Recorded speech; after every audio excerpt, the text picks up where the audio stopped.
Vatican City, a city that's actually a country. This is the smallest country in the world. For a country, it's extremely small, but the secrets that are in this country is a lot bigger than any other. In the heart of this city, there's a library that has 1,200 years worth of books.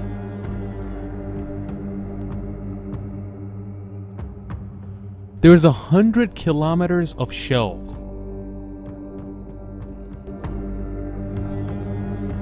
The 100-kilometer worth of shelves has a bunch of books from all around the world and different letters from all around the world. You talk about whatever it's science, conspiracy theory, Illuminati, Freemasons, aliens, and every other stuff, it's in this library.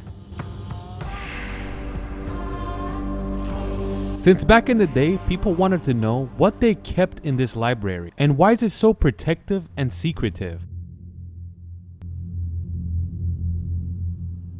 They don't let anybody in here, especially now. But since March 2020, they said if you want to look inside, you can, but a few corners, not the entire place. What did they find in the places you can see?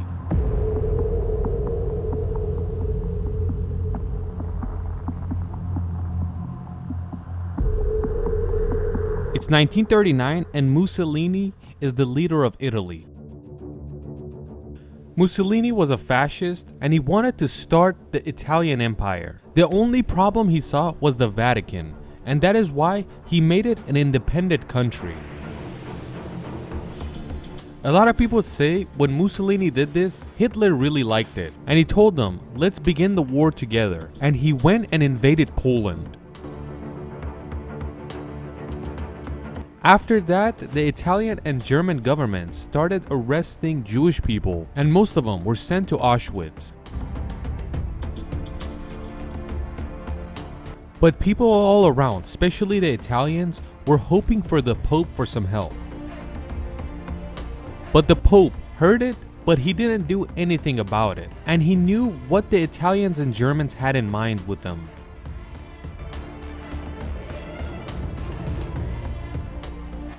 At the minimum, Pope could save the Italian Jewish people because he had a lot of religious power and he could say something and the Catholics would be on his side. But he didn't say anything.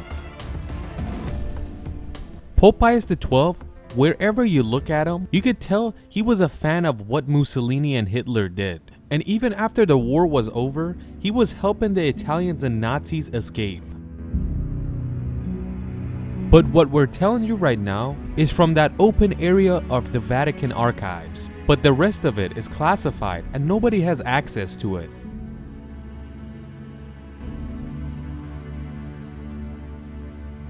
There's a lot of conspiracies about this library. A lot of people believe that a lot of scientific and scientist works are hidden away in this place, and all types of scientific research has been done and the papers are there. Like a lot of the work of the Asian scientists are located over there, and it's not in the Asian people's hands. Some scientists around the world have the ability to get access and come inside this library and read. First of all, they have to be a high-profile scientist. Second of all, they have to get approved, and then he has the ability to go inside. If they have access to it, per day, they only have access through 3 pieces of paper. So they're not gonna let them go free inside the library and take whatever they want. But don't think that all this information is in English. It's not like that. At the very minimum, there's English paper, but it's mostly Latin, Persian, Arabic, Italian, Chinese, and a lot of different languages. So the scientist's job is not that easy. They have to research that 3 pieces of paper for a while.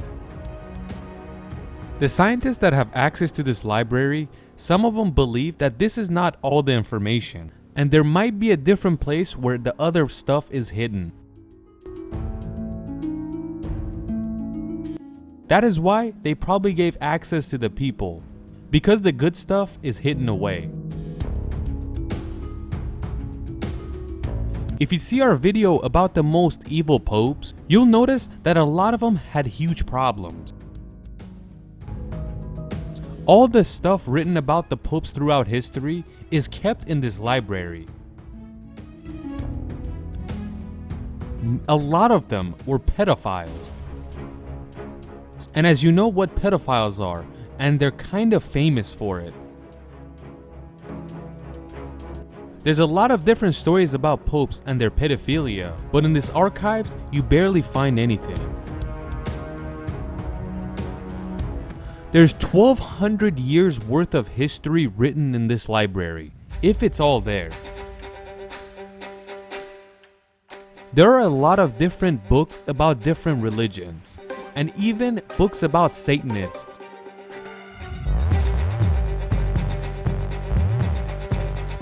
There's books about the start of Christianity, Islam, Buddhism, and a lot of different types of religions. Like for example, if you want to study about Buddhism, there's a lot of books in that archive. And obviously, Christianity itself. There's a lot of conspiracy theories around this place. Some people say that these guys stole all the scientific information from the east of the world, brought them here, and published them as their own ideas. Some people say there's alien and UFO information in this library. And some people believe that the Pope has a relationship with aliens. These are conspiracy theories, and there is no tax. You could say it and nobody cares like that. And the actual people like that, because the more conspiracies come out, the less the truth is believable. Conspiracy theories are not over unless we talk about the Illuminati.